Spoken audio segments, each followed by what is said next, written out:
our thoughts are ours. Like I could say, I'm not deserving of that, or that guy's a jerk, or whatever. And then other thoughts, it seems like there's some programming that's going on through our media, through movies, TV. There's messages, and I don't know exactly how that looks, but it seems like we kind of glom onto those, and sometimes then we think there are thoughts, but they've been given to us. They've been programmed into us, or that we've accepted them as our thoughts. And then they seem to really multiply on a collective level if it's put out there by media.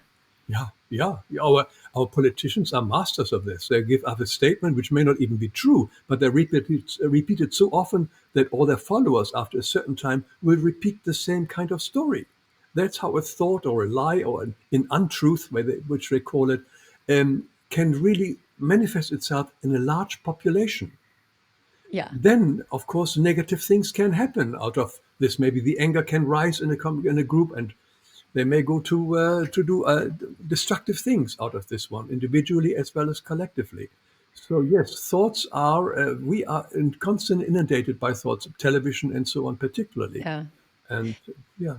Yeah, sometimes I wonder if during the COVID years, sometimes I wondered if the news had been more silent about all of the cases and the red lines and the fear, fear, fear. Sometimes I wonder how people would have reacted to it.